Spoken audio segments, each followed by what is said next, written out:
Buen día, ¿qué tal? Buen día a todos y a Es todas. lunes. Muy buen lunes en este país. ¿Qué pasará hoy, no? ¿Qué nos depara? Es como Y que si viajar esta al semana futuro te es toca. realmente un Sí. salto de fe. He jugado esto, ¿eh? He jugado. Ujú. En un rato ya venimos con las noticias, ustedes ya saben. Pero a esta hora nos gusta detenernos un poquito. Una charlita, Y un mate, así un como encuentro. No se viaja al futuro cada tanto, vamos a viajar un poquito al pasado, quizá. ¿Quién te dice? Está aquí ya con nosotros una persona que es un valor para la cultura argentina, para la construcción de aquellos relatos y esos argumentos que nos permiten mejor entender el presente y también a partir justamente de revisar el pasado. Estoy hablando de Julia Rosenberg. Muy buenos días. What a woman. Bueno, muchas gracias. Aplausos en el aire. Me siento honrada para Ah. la cultura argentina. No, es un montón, pero de verdad, Julia, o sea, siempre hacemos lo mismo, que es tipo arrancar y elogiar al invitado, Claro, lo cual sí. es de mal gusto, pero lo vamos a hacer igual. Es muy lindo escucharte, o sea, siempre hay como algo iluminador ahí, ¿viste? Y del ejercicio, aparte de revisar el atrás y entender un poco el presente. Nosotros estamos grabando esto del pasado para ustedes, que hoy es lunes, y tenemos muy cerquita lo de Ficha Limpia, que un poco lo veníamos comentando recién, que no es ni más ni menos que un intento de proscribir algún punto a una de las dirigentes políticas más importantes que tiene la Argentina. Y bueno, yo no puedo dejar de pensar en cómo la historia, ¿viste? Está ahí, está Cíclica. presente con nosotros. Y bueno, la verdad que tu aporte para mí es fundamental. Así que gracias por venir. Bueno, muchas gracias por la invitación a ambas. Es mutuo el reconocimiento. Yo te dije, José, no me dejes fangirlearla. Julia, por basta, favor, no lo vamos te a lo hacer más. pido. También nos dejan en los comentarios si les parece que nos estamos abusando de lo que es elogios a la persona que viene. Sí, no podemos prometer que no suceda, pero vamos a hacer el intento por lo Sí, menos. tal cual. Bueno, no sé por dónde arrancar. Un poco vamos a arrancar por esto que estábamos hablando, Sí. me parece, ¿no? Hablamos lo de Ficha Limpia, hablamos de un intento de proscribir a Cristina, porque si fuera otro el modelo de ley, quizás podríamos hablar de otra cosa, pero particularmente por quiénes son los actores que lo impulsan y por esta polarización afectiva que propone la política argentina, que se define a partir del no ser peronista, ¿no? Como eso no se agota, Julia. No se agota, ¿no? Es increíble. Son creo que Mauricio Macri, ¿no? En su momento hablaba de 70 años de peronismo para explicar todos los males y la decadencia argentina. Bueno, también hay que hablar de 70 años de antiperonismo, ¿no? Este año que se cumplen 70 años justamente del golpe del 55, también llevamos 70 años de antiperonismo, ¿no? Es al mismo tiempo que nace a la luz pública, política argentina el peronismo, nace el antiperonismo, ¿no? Y durante mucho tiempo en la Argentina la política tuvo esa dinámica, ¿no? Peronismo-antiperonismo, entendiendo que el peronismo tuvo pieles distintas, también el antiperonismo, ¿no? Que a veces fue una piel dictatorial, a veces democrática, a veces amarilla, a veces libertaria, ¿no? De diferentes maneras. Está en duda los libertarios, ¿no? Se está pensando un poco si los libertarios son el antiperonismo clásico o si en verdad también toman muchas cosas del peronismo, llevándolas, por supuesto, para otro lado, para otro proyecto económico social. Pero bueno, es una discusión todavía muy del presente, pero que me parece interesante de todas maneras, ¿no? Porque no parece ser Mauricio Macri, no parece ser el PRO, no parece ser tampoco el clásico radicalismo, ¿no? Parece ser otra cosa los libertarios. Bueno, quedará para las discusiones futuras de qué se trata esta experiencia. No tanto, insisto, en lo económico, que me parece en lo económico es clarísimo, Sí. el modelo que se viene repitiendo hace mucho en la Argentina y que han llevado generalmente los gobiernos más conservadores. Ahora, me parece que los libertarios tienen una expresión más allá de su proyecto económico, que tiene un componente cultural, social, que bueno, que en muchas zonas sí se podrían pensar más ligadas al peronismo, ¿no? O zonas que el peronismo abandonó y que los libertarios fueron pillos en tomarlo, ¿no? Sí. Por eso me parece que es una discusión muy del presente, dónde está el peronismo, dónde está el antiperonismo, justamente porque también en este momento, en estas semanas, alrededor de las elecciones en la ciudad de Buenos Aires, pero más allá también, me parece que la derecha, para decirlo de alguna manera, los sectores no peronistas, no clásicamente peronistas, se están disputando también la conducción de ese espacio, Total. ¿no? El PRO y la Libertad Avanza se están disputando ese espacio. Entonces, bueno, también es interesante, me parece, para analizar esa disputa, ¿no? Porque cuando pensábamos la política hasta hace 3 años, el macrismo había llegado para hacer hegemonía pura, ¿no? Era Macri, después venía Vidal y había plan B, plan C, plan no sé cuánto. Y sin embargo ahora se lo están deglutiendo de una manera muy llamativa los libertarios, Sí. ¿no? Pero en algún punto, si me permitís asomar una hipótesis quizás es errada, pero yo siento que si el macrismo no pudo mantenerse en el poder fue por una deficiencia propia, porque encontraba cabida en esa sociedad. Siempre es difícil hablar de porcentajes en estos términos, pero vamos a decir esa mitad de la Argentina que sí se autopercibe antiperonista o gorila, o que por lo menos siente rechazo por todo lo que representa esto que decíamos del peronismo en sí, que es como el tan amplio espectro, ¿no? Y que justo hoy en día está medio en tensión también, porque inclusive me pregunto si sigue interpelando a ese sector que en algún momento fue el originario. Pero el otro día estaba leyendo un libro de Semán, pero no del antropólogo, del otro Semán, Ernesto. Ah, no Pablo. Que tiene un libro buenísimo que habla de la civilización y la barbarie en Argentina. Sí. En realidad es la historia del antiperonismo, Sí, creo. así es, sí, breve historia del antiperonismo. Sí, espectacular. Sí. Y él hace como este paralelismo sobre la civilización y la barbarie como un eje que en realidad está presente inclusive antes de la llegada de Perón como tal, ¿no? Sí, claro. Como que Perón encarna un poco la representación de esa barbarie o algo ahí con ese orden de la barbarie. Digo, ¿vos haces esa lectura? ¿Es un eje que trasciende al peronismo también? Sí, sin dudas está desde el siglo XIX en la Argentina. Sí, me parece que el peronismo viene a reinterpretar en todo caso viejas disputas de la historia argentina, y es muy interesante cómo el siglo XX dialoga con el XX, ¿no? El siglo XX dialoga con el XIX, ahí está. Pero sí, claro, hay viejas disputas, no para decir, a mí no me gustan los historiadores que dicen la historia argentina es siempre lo mismo, ¿no? Es como una larga cadena de repeticiones circulares. Hay cosas que se mantienen, porque sí, porque somos un país, ¿no? Que tiene una historia. Por ahora somos un país. Por ahora somos un país. Pero me parece que no es siempre lo mismo, ¿no? En todo caso hay resignificaciones, reconstrucciones de cosas viejas, y sí, me parece que el peronismo sin dudas incluso se monta sobre viejas discusiones, lo hace de una manera en los 40, los 50, lo hace de otra manera en los 70, claro, lo hace de otra manera en los 90, ¿no? Digo, no siempre lo hace de la misma manera. Pero sí, uno podría decir también, ¿no? Hay como proyectos de país que también, de alguna manera, con sus diferencias, con sus matices, también atraviesan la historia argentina, ¿no? Un proyecto de país donde la clase trabajadora, los sectores más humildes tengan un protagonismo, se piense en su bienestar, se piense en su participación política, bueno, uno puede encontrar que a lo largo del tiempo eso tuvo diferentes expresiones, y otro proyecto de país donde los excluye, donde lo que importa es la ganancia, la riqueza de ciertos sectores, para decirlo muy rápidamente y muy sencillamente. Me parece que eso se mantiene a lo largo de la historia argentina, ¿no? Claro. Y bueno, y el peronismo sin dudas se dialoga con eso, pero sí, se tratan de discusiones y disputas que están en el origen mismo de la revolución, ¿no? Desde la revolución en adelante uno puede encontrar discusiones y disputas que a lo largo del tiempo se van reactualizando, ¿no? Bajo diferentes sentidos, pero que sí, sin dudas. Podemos, no sé, en unas semanas vamos a estar pensando en la Revolución de Mayo, celebrándola, y sin dudas vamos a poder repasar la historia argentina y encontrar que nuestro presente dialoga con muchos momentos del pasado, ¿no? Digo, estamos en una era donde el presente parece escindido de cualquier otro tiempo histórico, ¿no? No podemos imaginar futuro, pero a veces también la sensación es que el pasado nos quedó como algo de efeméride, ¿no? Como algo estético, que recordamos el 7 de mayo a Eva, el 25 de mayo la Revolución, bueno, y así vamos como con el calendario escolar. Y sin embargo, lo cierto es eso, que estamos en las disputas que estamos dando en el presente, estamos reactualizando disputas del pasado, ¿no? Digo, es carne el pasado, lo llevamos encima, ¿no? No es solamente un posteo el día que acontece. Sí, aparte con esta trampa que muchas veces se hace, la hacen muchísimos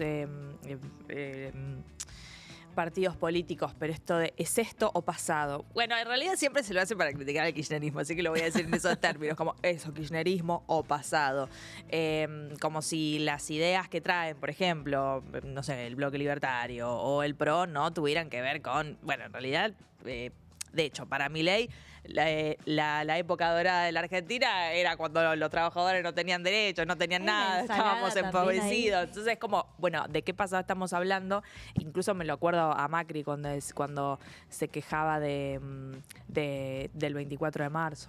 Bueno, ya está, basta, menos con los desaparecidos, los no derechos es tan humanos. importante. Mirá lo que sembró la semilla, ¿no? O sea, claro. Es que está muy instalada la idea, y sobre todo me parece en los sectores más conservadores, una idea muy conservadora, que es esto de que la Argentina que pudo ser potencia y no fue. Entonces, toda la lectura de la historia argentina es una historia decadentista, de decadencia. Claro, con esto, ¿no? De 1880 a 1916, justo la Argentina no democrática, ¿no? No existía la ley Sáenz Peña. Justo, ¿viste vos? El régimen, claro, O sea. el régimen liberal conservador, que se supone que fue una Argentina potencia por el nivel de crecimiento económico, que fue un momento de muchísimo crecimiento económico para la Argentina, sin dudas. Ahora, ¿qué tipo de crecimiento económico? ¿No? Siendo el granero del mundo, es decir, vendiendo materia prima a Gran Bretaña fundamentalmente, pero además con una poquísima redistribución hacia abajo. Claro. Y que esa redistribución, esa desigualdad social se solucionaba con represión, básicamente, Claro. ¿no? O sea, la política que se daba para contener eso era la no contención justamente, Claro. no era la represión. Y lo que se lee entonces, y lo lee una historiografía liberal muy clásica, es que a partir de la ley Sáenz Peña, a partir del ingreso de las masas a la política, lo que hace la historia argentina es tener una plena decadencia de la cual no paramos de caer, ¿no? Entonces va en sintonía con eso. El pasado tiene que ver con que el pasado para esos sectores es un pasado, es una cadena de fracasos, ¿no? La historia argentina es una cadena de fracasos desde aquel entonces hasta ahora.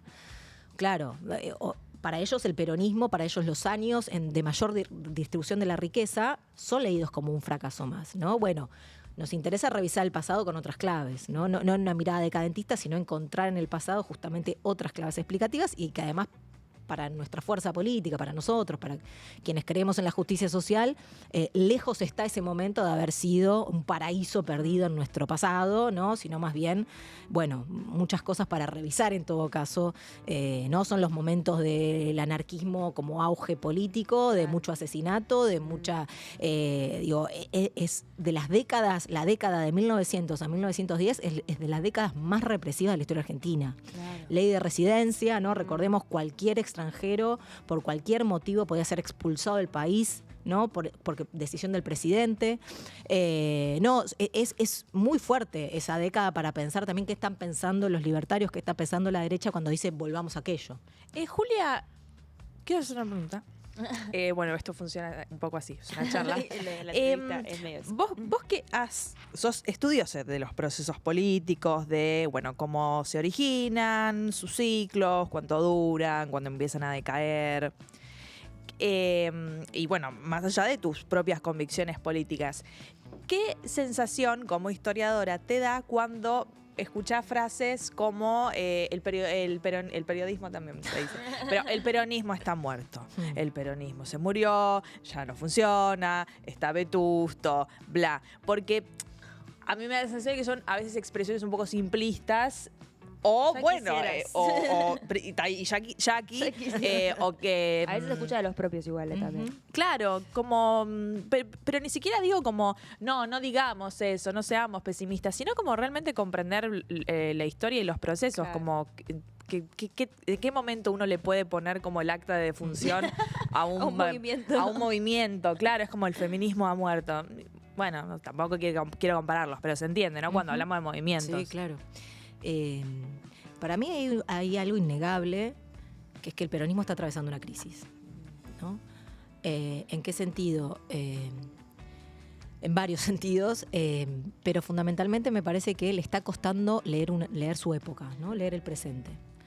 Me parece que el peronismo tuvo grandes dirigentes que fueron grandes lectores de su presente. Quiero decir, el peronismo fue, por Perón y por Eva,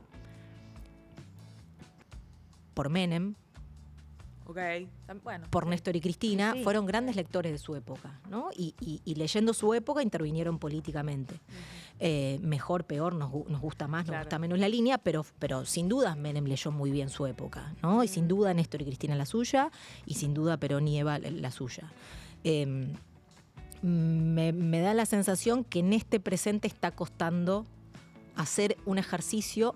Quiero decir, me parece que en este presente los libertarios están sintonizando más con un clima de época que el peronismo. Me parece que el peronismo le está costando mucho eso, en muchos sentidos, pero fundamentalmente en pensar a su sujeto, ¿no? Quiero decir, si el sujeto, decías vos antes, el sujeto original del peronismo estaba muy claro en los 40, los 50, que eran los trabajadores y las trabajadoras.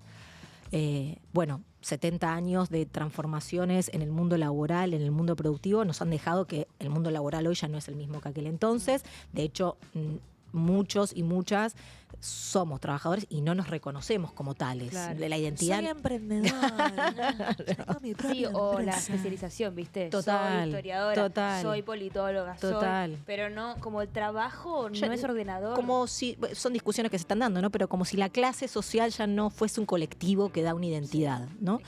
Eso se ha transformado muchísimo por cuestiones, bueno, que no se exceden ahora a mencionar, pero quiero decir, bueno, una cifra que se está repitiendo mucho en el último tiempo, ¿no? Pero la mitad de la población argentina hoy no tiene representación sindical, gremial, no tiene derechos laborales. Sí. Bueno, eso para el peronismo es un problema y un desafío. Cómo se representa aquello que no tiene representación, cómo se conecta con que tenemos 5 trabajos para poder llegar a fin de mes, cómo se conecta con la hiperexplotación que tenemos, que somos nuestros propios jefes. Me parece que ahí hay un mundo de demandas y problemas nuevos, no nuevos porque tienen sus años, pero quiero decir que ahora son masivos Contemporáneos. y que es mucha la población que está en esas Claro. condiciones. Es mundial, es un problema mundial también, ¿no? Y yo no escucho que la política la política del peronismo esté con esa agenda como central, Claro. ¿no? Pero no solamente por la agenda de los derechos laborales, sino qué subjetividad se está creando ahí, ¿no? Por supuesto, que es distinta a la Sí. del trabajador de Ubaldini, ¿no? De los 80. Me parece que ahí el peronismo está ante una crisis y que tiene muchos desafíos por delante. Me parece que uno es eso, ¿no? Cómo pensar su sujeto, cómo pensar estas nuevas subjetividades. Porque también me parece que hay una especie de encierro en la política, en la dirigencial de los últimos años, que me parece que tiene que ver con esa desconexión, ¿no? Con las dificultades para entender cuáles son los problemas hoy que está atravesando gran parte del pueblo argentino. Eso por un lado. Y por otro lado diría también, no es la primera vez que el peronismo está en crisis. Muchas veces se ha decretado la muerte del peronismo y eso no ha sucedido. Tantas veces me mataron. Tremendo. Sí, Perón volviendo de España. Y a mí me resuena mucho, viste, siempre la del... Porque es verdad que cuando estaba proscripto tenía mucha fuerza, ¿no? O sea... La mística de la proscripción. Claro, la mística y a la vez que era muy... Fue la política más bruta, torpe, ¿no? Que se quiera hacer. Es como, para que algo no exista más, lo voy a prohibir. Es como todo lo que no tenés que hacer, ¿no? Es como- Los chicos, ¿viste? No toques Exacto. eso. Van a ir y lo van a pedir. Exacto. Pero sí hay para mí un otro momento histórico donde el peronismo estuvo mucho más en crisis, que es justamente la crisis del 2001, ¿no? Sí. Quiero decir, habiendo pasado por el menemismo, La de representación. total, porque ¿qué había quedado el peronismo después del menemismo? ¿No? Con esa... A mí no me gusta llamarlo traición, ¿no? Pero con esa nueva piel que desacreditaba todas las banderas Claro. históricas del peronismo, que además había llevado a una crisis política y económica del país tremenda. Y a mí pierde Duhalde con De la Rúa, ¿no? Quiero decir, ahí esa elección es tremenda. Pero además cuando estalla la crisis del 2001, que ahí la Argentina estuvo muy cerca de ciertamente una desintegración, ¿no? Hay país en el 2001, ¿no? Claro. Es como una pregunta, con esos niveles de pobreza, con esos niveles de indigencia, ¿qué comunidad puede haber? Totalmente Total, desacreditadas. dibujadas, sí. Cuando la gente sale en diciembre del 2001, no sale a pedir peronismo. No es que dice que se vaya Que de se la vayan Rúa, todos. que se vayan todos, Claro. ¿no? Y eso me parece interesante como lectura porque creo que también hay cierta idea de que, bueno, se cae Milei o termina Milei e inmediatamente la renovación es con el peronismo. Claro. No Creo que el sé. peronismo tiene que construir que la salida es Claro. el peronismo. No está dicho que sea así, Tiene ¿no? que dar lugar. Tiene ¿no? que volver a, me parece, ¿no? Como construir una opción política que conduzca hacia otro lado, que seriamente se proponga conducir hacia otro lado, ¿no? Que sabemos, que el peronismo sabe qué hacer con la deuda, que el peronismo sabe qué hacer en materia de crisis. Eso me parece que todavía está por verse porque todavía está muy cercana a la experiencia del gobierno de Alberto Fernández, ¿no? Me parece. Total. En la memoria. Sí. La experiencia peronista reciente es una experiencia fallida. Traumática. Claro, entonces, antes hablábamos del macrismo, y claro, la experiencia reciente del peronismo durante el macrismo era una experiencia muy potente, Sí. a la que se quería volver, y me Claro. parece que el 19, la elección 19, es un poco reflejo de eso, de que había un recuerdo reciente muy interesante, ¿no? Creo que el recuerdo reciente que hay del peronismo es un recuerdo para los no politizados sobre todo, ¿no? Es un recuerdo de inflación altísima. Sí, Es traumático. un Pero exacto. no, traumático, claro, suena como que es desde la militancia decepcionada, pero al contrario. Me refiero al nivel de cortisol permanente en alza que te genera una inestabilidad económica así, la no proyección, la ausencia de autoridad, ¿no? Porque podrán criticar el autoritarismo de Cristina, si le querés poner ese nombre, esa etiqueta que es un poco fuerte, pero lo que sea. Pero por lo menos había una conducción. O sea, acá había un desmadre absoluto. Un desmadre y la falta de decisión, ¿no? Sobre determinadas cosas. Bueno, lo de Vicentín, no vamos a decir nada nuevo. No, pero es esta idea como de no hay padre, ¿no? Como no hay padre de la patria. No hay uso del poder, ¿no? Sí, o sea, tal cual. peleaste una elección para llegar al poder y cuando llegas al poder no lo usás, ¿no? Me parece que eso es lo más imperdonable del gobierno anterior, ¿no? Pero por eso quiero decir, para cerrar la idea, me parece que muchas veces el peronismo estuvo puesto en duda su continuidad, si se moría, si no se moría, si renacía, si no. Lo cierto es que me parece que en tanto y en cuanto, volviendo a lo que decíamos antes respecto del peronismo resignificando disputas históricas de la Argentina, en tanto y en cuanto el peronismo siga siendo la fuerza que puede reactualizar viejas discusiones, no viejas porque solo son viejas, sino porque están también en el presente, me parece que hoy por hoy no hay otra fuerza política capaz de hacer eso, ¿no? De representar una parte de esas disputas, que es la de que, bueno, los excluidos y los más desposeídos puedan tener un protagonismo y puedan tener un bienestar, ¿no? Mientras no haya otra fuerza que pueda representar eso, me parece que el peronismo tiene vida para rato. Tiene que superar sus crisis, ¿no? Sí, lo cual no es fácil. Pero un poco quizá para hacer un revisionismo que nos sirva para pensar el presente, que es lo que estamos haciendo desde que arrancamos, pero concretamente sobre esto, vos decías, el peronismo tuvo un talento para leer la época, ¿no? O los distintos dirigentes del peronismo. En tanto, interpelar las necesidades de distintas subjetividades o de este es mi sujeto político, vamos. Digo, eso también en algún momento se inventó. O Perón quizás fue el primero, le puso nombre y apellido, pero él pudo leer la época. Digo, me gustaría que revisemos cómo fue ese momento en el que Perón agarra y dice, che, a ver, 20 verdades peronistas, me parece que viene por acá, creo que esto puede interpelar a la sociedad. Y también, para que construyas un puente hacia el presente, si te parece, pensar qué pasa con ese peronismo o esa disputa que hay entre peronismo y progresía. Bien. Que ayer yo lo discutía con un compañero y él me decía, pero lo que pasa es que hay algo de la progresía que es medio excluyente. Como si vos no, ya vamos a llegar a entender algo hoy, pero si vos no estás de acuerdo con el aborto, si vos no estás de acuerdo con mis como dogmas liberales, estás afuera de este movimiento. Bien. Y eso es muy distinto al peronismo originario, que era como, si vos estás a favor de la justicia social y amás tu patria, estás adentro. Digo, ¿qué lectura haces de eso? Re larga la pregunta, Julia, te pido perdón. Y muchas partes. Tuya ayuda. No, una primer cosa, voy a ir a lo del progresismo, pero primero quería decir algo que es que también me parece que tiene que ver con una forma de entender y de mirar a la política del último tiempo que tenemos, que es muy anclada en la rosca y en lo dirigencial, ¿no? Como si dependiera de ellos absolutamente todo. Entonces, si Cristina no hace tal cosa, es porque tal cosa. Si Axel no hace esto, por otra cosa, ¿no?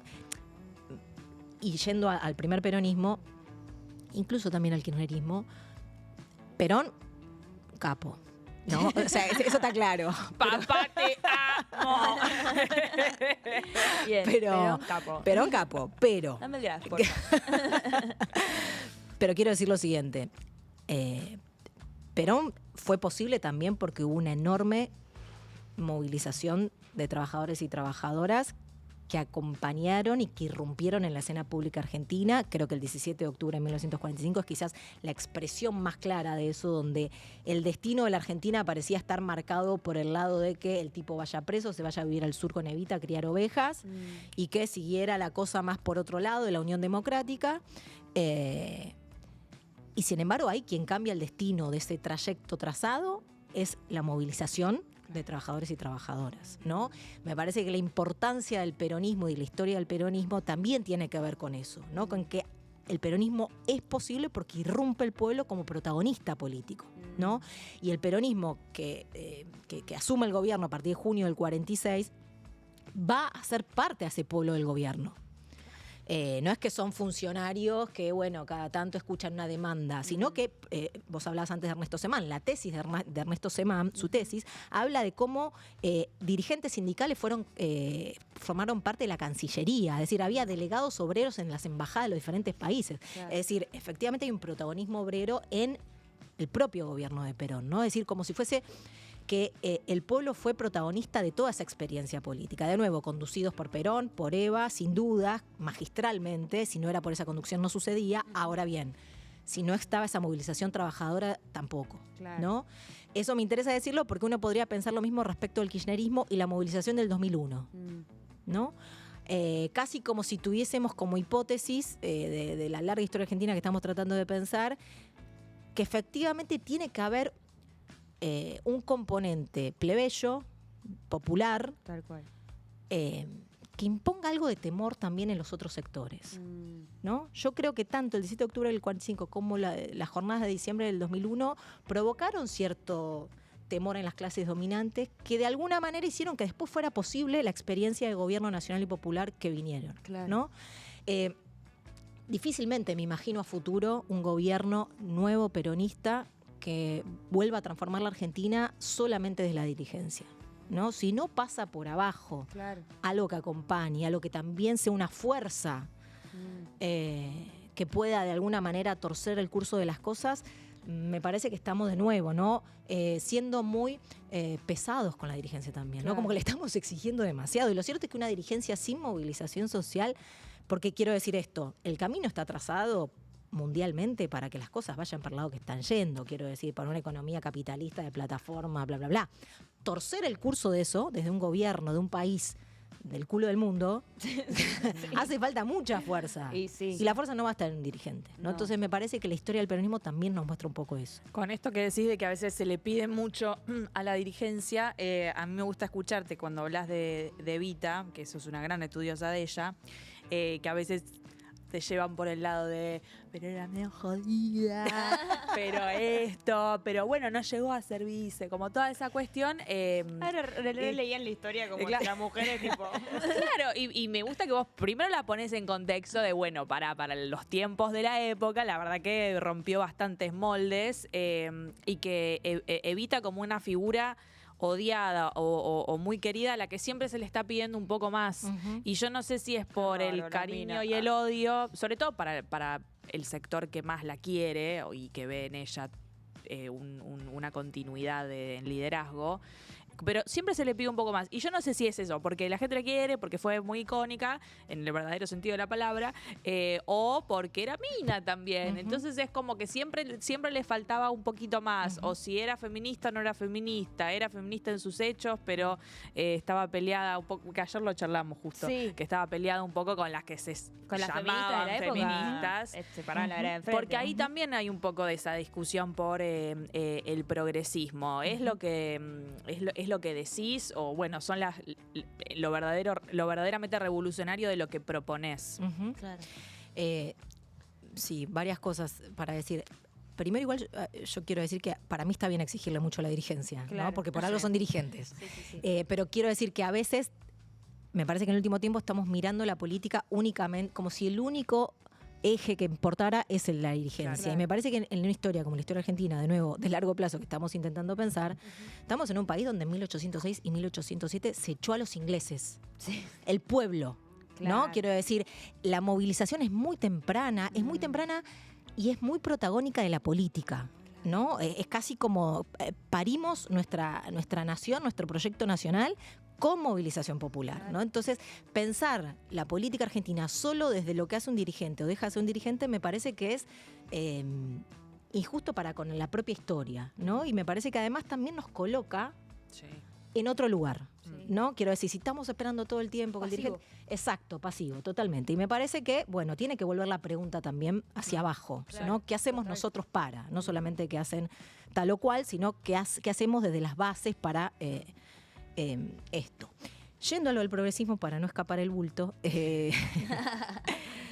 me parece, a ver, para decirlo de alguna manera, si uno repasa la historia del primer peronismo, respecto de la figura de Eva, por ejemplo, claro, uno ve la ampliación de derechos no solamente por la sanción de una ley, como fue la Ley de los Derechos Políticos de las Mujeres, sino llevar eso al acto, a la materia, a la realidad efectiva, dice la marcha, que es no solamente que las mujeres puedan votar, sino además ser las representantes, ¿no? Digo, si Eva no se ponía a conducir ese movimiento de mujeres y si no daba disputas políticas hacia el interior del peronismo para que eso fuera posible, eso no pasaba, porque el radicalismo, que es el otro partido que en esas elecciones ingresa a legisladores, no lleva mujeres. Claro. ¿No? Entonces quiero decir, la cabeza de Eva está no solamente que ampliación de derechos es sancionar leyes, sino después hacerlos posibles, ¿no? O sea, la materialidad de la cosa.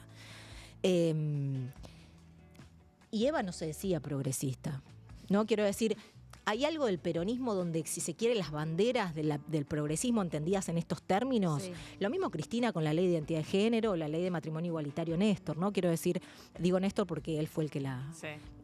Fue en su gestión, digamos. Exacto. Sí. Fue en gestión de Cristina, pero él fue el que la impulsa políticamente, claro. No sé, Cristina nunca se dijo progresista a sí misma, ni siquiera feminista, ¿no? Sí, Entonces, me parece que el peronismo, como tiene la bandera de la justicia social, la bandera de la justicia social tiene en sus adentros la igualdad de género, Sí. ¿no? O sea, me parece que lleva incorporada esa Progresista idea. en esos términos, pensar la justicia social, pero primero viene la justicia social y después como, ¿no? Me parece que Claro. ese es el orden natural.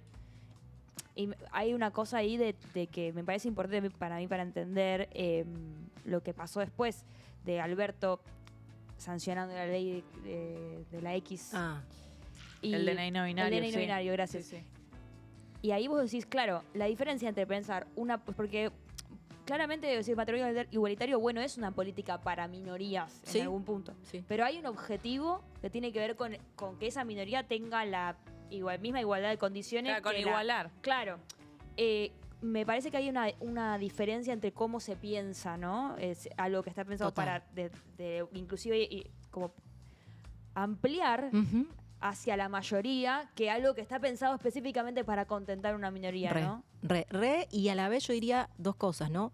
Primero, que estamos en una época muy de nichos, de bandas, Claro. ¿no? De fragmentación al palo, que tiene mucho que ver con los algoritmos también, ¿no? Quiero decir, como que si hay algo de la época, si siempre hubo bandas y fragmentación, me parece que la época y este tipo de capitalismo nos está todavía haciendo vivir en burbujas todavía más, Sí. ¿no? Y la cuestión identitaria, todo el tiempo querer plantar bandera de yo soy esto, yo soy lo otro. Me parece que el peronismo espiritualmente es un movimiento que, por el contrario, quiere generar tramas entre esas bandas, ¿no? Digo, los orígenes del peronismo es eso, es ser un movimiento mayoritario, nunca fue minoría, ¿no? Y esa mayoría justamente se logra y se conforma uniendo diferentes bandas, representando diferentes bandas, ¿no? Entonces, esto de progresismo no, progresismo sí, yo diría, ojalá vayamos hacia un peronismo que represente al progresismo y a muchos otros más, Claro. y a los ortodoxos, y a los nacionalistas, y a los conservadores, Claro. a todos adentro, porque el peronismo tiene que ser mayoría, y la mayoría es la reunión de muchas bandas.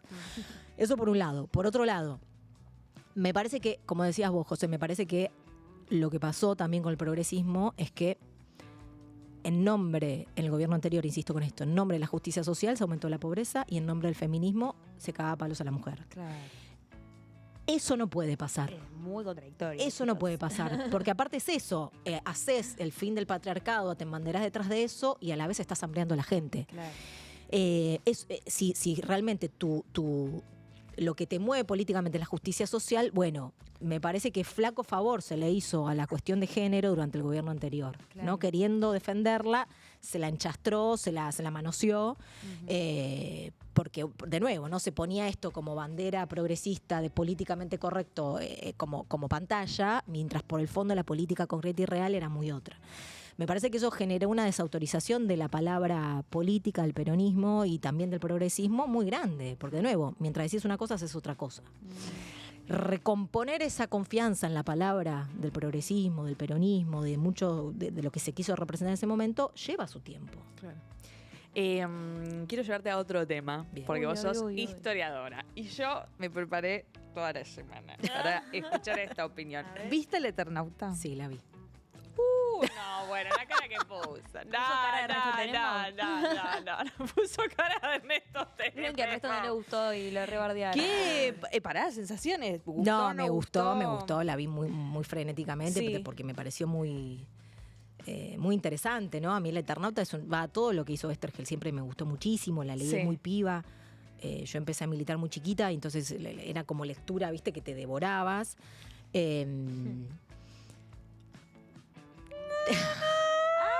Dale, No sé Julia, si querés que vayamos por la actualización. No, claro, sí, tengo eso. Me Sí. interesa mucho también la cuestión esta de que todo el mundo se quiso apropiar Sí, un poco. claro, de... claro. La disputa, no, y vamos a llevarla para no hacerte quedar en que no te clipeen con la, la crítica No, negativa. no. No, porque también hay algo del linchamiento cuando algo es tan popular que Sí. de repente No pero podés es decir por si ahí. no te- Sí, si no te claro. gustó. No, claro, parto Claro. diciendo que me gustó. Sí, no, a Julia se Me me gustó. gustó el Eternauta, que quede claro. El Graf, que diga, por favor, Sí, me sí, gustó El sí. Eternauta. No como Ernesto Tene. No, pero me parece que hay algo ahí de la construcción de una idiosincrasia argentina, de Ujú. del ser nacional, Ujú. muy desde el cooperativismo, el colectivismo, y que eso puso en tensión el relato hegemónico del momento, que es libertario. Antes decíamos como, bueno, los Sí. libertarios saben leer la época, y sí, porque el individualismo es lo que Ujú. impera, Sí. y el peronismo va en contra de Sí. todo eso también. Digo, ¿cómo es esa tensión? Y si estás de acuerdo con esta tesis de que el ser nacional es más como un sujeto que está asociado a la cooperatividad Bien. y a todo esto. A mí voy a este punto, que es el único en el que ponía una duda, que A es, ver. yo siempre leí la historieta muy relacionada al momento en cuando Montonero. sale. No Montonero, sino 57, ¿no? Claro, se empieza a sí, publicar en 57, que Oesterheld no tenía una militancia política ahí. No, claro. Es parecido al caso de Walsh, ¿no? Que Operación Claro. Masacre se empieza a publicar en el mismo momento y Walsh no era peronista, más bien lo contrario. Claro. Pero sí era 2 años después del bombardeo. 2 en años después del Plaza Mayo. bombardeo, Plaza de Mayo, que Claro. cosas que caen del cielo y que te matan, ¿no? O sea, es fuerte. está ahí. No sé si Oesterheld lo pensó así, pero en su inconsciente estaba, ¿no? Entonces, de nuevo, hay una lectura que como historiadora hago que no puedo disociar la historieta de ese contexto, y siempre me gustó leerla en ese contexto mientras está empezando a formar la resistencia peronista, Claro, además, sí. ¿no? Entonces hay una comunidad que se empieza a formar, es como va muy en diálogo con ese momento la historieta, insisto, más allá de lo Oesterheld, si tenía una mirada política respecto a lo que estaba pasando o no. Porque el arte es el arte y uno interpreta más allá de lo que el artista quiso o no decir. Eso por un lado. Por otro lado, me hacía un poquito de ruido Sí. cómo aparece Campo de Mayo, siendo que Oesterheld es un desaparecido, ¿no? Claro. Y que la única intervención que aparece es Malvinas como trauma, ¿no? Como trauma. Y sin embargo, no parece haber huella del Sí, terrorismo de total. Estado, ¿no? Claro. Campo de Mayo aparece, yo creo que la segunda temporada, si se sigue la línea de la historieta, Campo de Mayo va a tener otro lugar. Claro. Pero en esta temporada, por lo menos, Campo de Mayo aparece como el lugar de la seguridad, ¿no? Donde, Claro. donde se puede sobrevivir y demás. Para un autor que desapareció, que de hecho no sé si no pasó un tiempo por Campo de Mayo. Sí, no me lo parece sé. que sí. Me parece que sí. Hay sobrevivientes que habían dicho que lo habían visto en el Vesubio, pero Claro. que por Campo de Mayo había pasado. No había hecho esa lectura real. Son pequeños, insisto, Sí. la serie está buenísima, recomendamos que la miren, aguante No, pero como Oesterheld. historiadora está Pero bien, como son historiadora, tus estas observaciones. cositas, ¿viste? Claro. Estas líneas que, Perlitas, bueno, sí, sí, chicos. claro, claro.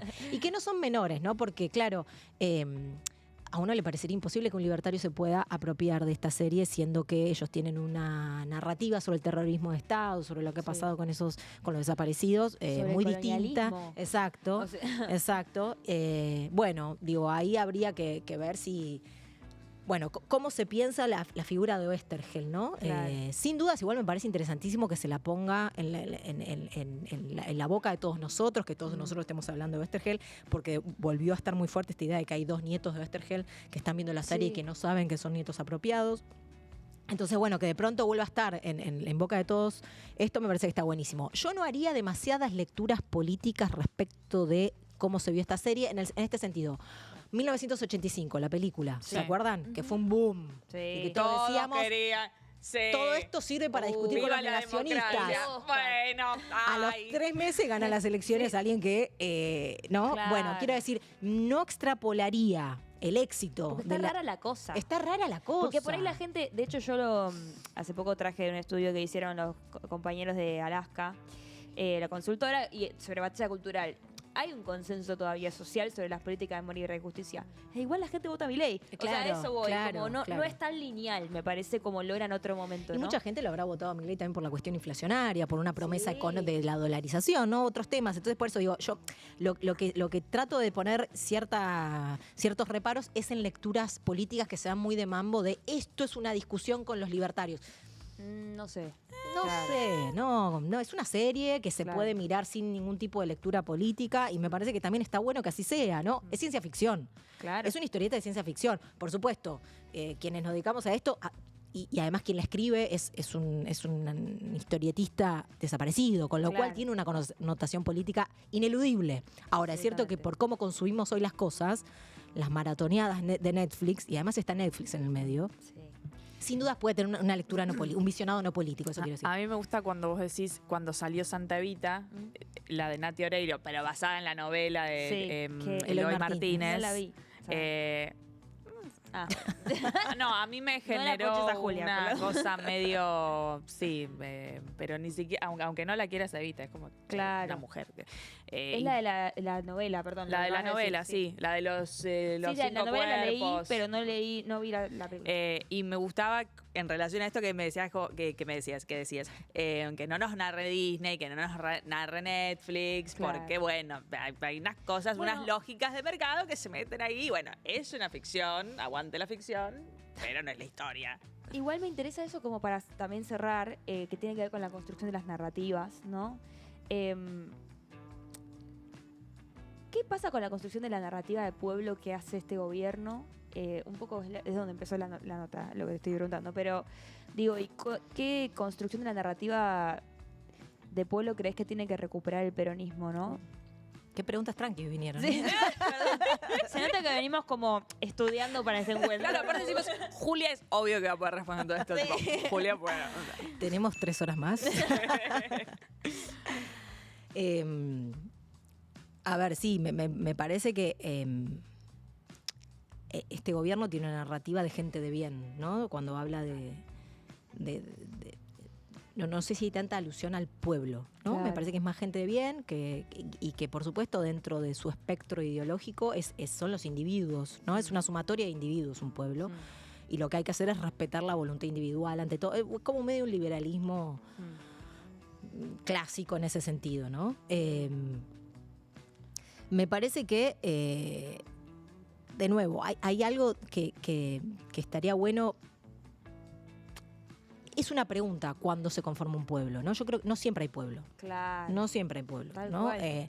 Ramos Mejía, un viejo intelectual, político argentino, fines del siglo XIX, él hablaba de que a veces hay multitudes y a veces hay pueblo, ¿no? Maquiavelo mismo decía. Maquiavelo mismo. Sí, es como una vieja discusión de la Claro, teoría política de- total. y la organización. que entra ahí Exactamente. Y hay momentos donde eso se potencia y conforma un colectivo con identidad, con vitalidad política, y otros momentos donde parece más bien lo contrario. Me parece que estamos en un momento avanzado siglo XXI, de nuevo, donde la norma y todo lo que se aspira es más bien a la fragmentación individual. No Claro. solamente individual, sino también hay un libro de un francés que ahora no me acuerdo el nombre del autor, pero No.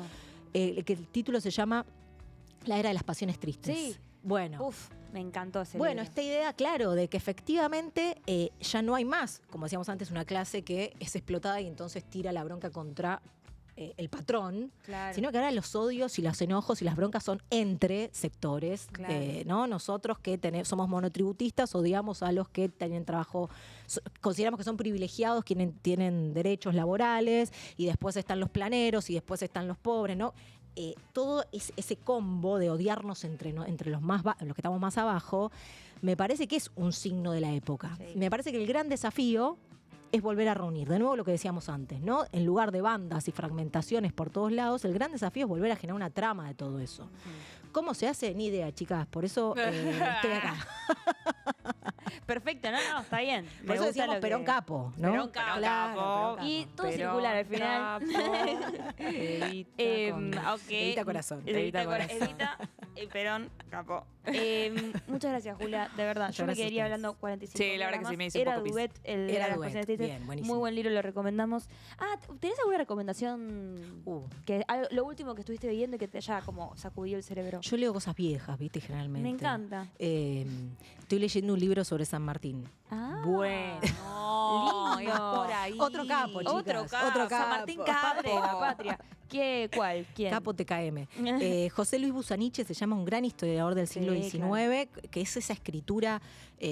A veces en la historiografía nos peleamos con ciertas formas de escritura que es muy académica, ¿viste? Muy para que se lea sí. entre 5 profesionales. Sí. Bueno, en el siglo XIX las escrituras de la historia eran casi como cuentos, ¿no? Ay, Que me te contaban encanta. un cuentito. Novela. Y bueno, y volver a San Martín me parece que es un gran ejercicio también de esta época, porque es alguien que pensó la Argentina, que pensó la liberación de la patria y también para recuperar la palabra libertad de este lado, ¿no? Me Claro. parece que la hemos abandonado mucho, se la hemos entregado y me parece que está en los orígenes de la patria la palabra libertad y nada más ni nada menos que en San Martín, ¿no? Entonces me parece que volver a esos símbolos que, de nuevo, pueden generar trama en lugar de seguir fragmentando y dividiendo adentro, me parece que también es una cuestión de las narrativas que tienen Claro. que volver, ¿no? Las grandes narrativas que nos unan. Estoy para revisitar San Martín. Estoy sí, te vamos a hacer otro llamado Bueno, vamos a prontamente tener que volver, en una visita Julia. especialista sobre San Martín. Que no sé si es tu casa, pero te vamos a llamar igual. Julia Rosenberg, historiadora, divulgadora, madre. Hay un niño que se ha portado bárbaro. Mother. Capo, Capo. Lucio Capo. Lucio Capo, que se ha portado. No, qué qué niño capo, caballero. que muy yo de como niña sin hermanos, hija Claro. única, me siento representada en el niño que se siente y juega solo y está re tranquilo. Sí. Bueno, muchas gracias por haber venido, Julia, de Muchas verdad. gracias a ustedes por la Y invitación. ustedes se quedan ahí porque ya venimos con más de este programa maravilloso, las cosas que con todo habrán lo que es pasado. información, lunes, bueno, ya, acá, en Rompa Todo.